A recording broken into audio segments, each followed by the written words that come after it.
তো দেখুন, সমাজে প্রত্যেক বাবা-মাই চায় যাতে তাদের ছেলে-মেয়েদের মধ্যে কোনো ঝামেলা না হোক। আর এই যে ভাই-ভাইদের মধ্যে বা ছেলে-মেয়েদের মধ্যে যে ঝামেলাগুলো হয়, সেগুলো বেশিরভাগ ক্ষেত্রে হয় জমি সংক্রান্ত নিয়ে। তো এক্ষেত্রে যদি আপনি জীবিতকালে সেই সম্পত্তিগুলো ছেলে-মেয়েদের মধ্যে যদি ভাগ করে দেন, কে কোন পরতটা নিলে সুবিধা পাবে, এ অনুযায়ী যদি আপনি তাদের মধ্যে বন্টন করে দেন, তাহলে দেখুন পরবর্তীকালে তাদের মধ্যে কোনো ঝামেলা থাকবে না। তো এক্ষেত্রে আপনি জীবিত থাকাকালেই উইলও করে যেতে পারেন, না হয় আপনি ছেলেমেয়েদেরকে দানপত্র দলিল করেও দিতে পারেন। তো উইল না দানপত্র কোনটি আপনি করবেন বা কোনটা করলে ছেলেমেয়েদের মধ্যে সুবিধা হবে? তো দেখুন, উইল হচ্ছে আপনার একটি আইনি দলিল, যেটা হচ্ছে আপনি জীবিতকালেই সেটা উইলটি করে যাবেন এবং যখন আপনি মারা যাবেন, তারপরে কিন্তু সেই উইল দলিলটি কিন্তু কার্যকর হবে।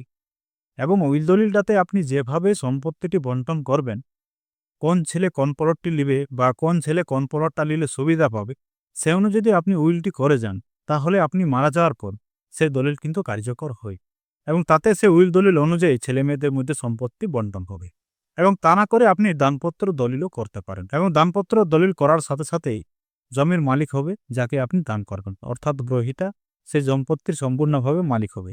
তো এখানে আপনি কোন ছেলের নামে সেই দানপত্র করতে চান, সেটাও কিন্তু আপনাকে সেই অনুযায়ী করতে হবে। তো দেখা গেল যে এক ছেলের বর্তমান অবস্থা ঠিক নেই বা সেই ছেলে আপনাকে বেশি দেখভাল করছে, সে আপনার পাশে সবসময় থাকছে। তো সেই অনুযায়ী সেই জমি আপনি সেই ছেলেকে দান করতে পারেন। জমি দান করলেই সেই জমির মালিক কিন্তু আর আপনি থাকবেন না। যাকে দান করবেন সে কিন্তু জমির মালিক হয়ে যাবে। বা এক ছেলেকে না দিয়ে একাধিক ছেলেকেও আপনি দান করতে পারেন। এক দলিলের মধ্যে সেটা করা যাবে। ধরুন আপনার ৩ জন ছেলেমেয়ে রয়েছে। তাহলে কোন ছেলেটা কোন প্লটটা নিলে সুবিধা হবে এবং এই সুবিধা অনুযায়ী যদি আপনি দানপত্র করে যান, তাহলে পরবর্তীকালে তাদের মধ্যে আর কোনো ঝামেলা থাকবে না। আর দেখা গেল যে ছেলের নামে আপনি দানপত্র দলিলটি করেছেন, সে ছেলে আপনাকে আর দেখভাল করছে না বা আপনার থেকে দূরে চলে গেছে।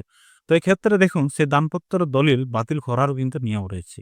অর্থাৎ আপনি একজন বাবা হিসেবে যে ছেলে আপনাকে বেশি ভালোবাসে বা যে ছেলে আপনাকে বেশি দেখভাল করে, সেই ছেলেকে দানপত্র দলিল করার পর আপনার পাশে যদি সে ছেলে আর না থাকে, তাহলে সেই দলিল কিন্তু আপনি বাতিলও করতে পারেন।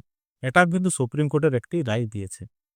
যে রায়ে উল্লেখ করা রয়েছে, যদি কোনো ছেলেকে কোনো সম্পত্তি দান করা হয় এবং সেই ছেলে যদি আপনাকে সেই শর্ত অনুযায়ী আর যদি দেখভাল না করে বা আপনার পাশে যদি না থাকে, তাহলে আপনি সেই দলিল বাতিল করার জন্য কোর্টে মামলাও করতে পারেন।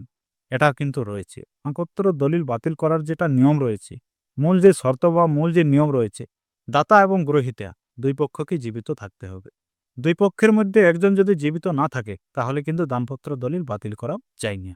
তো আপনি জীবিত থাকাকালীন উইলও করতে পারেন, দানপত্র দলিলও করতে পারেন। ২ টি দলিলের কিন্তু গুরুত্ব রয়েছে। উইল হচ্ছে আপনি মারা যাওয়ার পর সেটা কার্যকর হবে এবং দানপত্র হচ্ছে আপনি জীবিতকালেই সম্পত্তি কিন্তু সেই ছেলের নামে হয়ে যাবে, যাকে আপনি দান করবেন। তো এটা হচ্ছে এই ২ দলিলের মধ্যে মূল পার্থক্য। ২ টা দলিলেরই গুরুত্ব রয়েছে। যেকোনো একটা দলিল আপনি করে যেতে পারেন।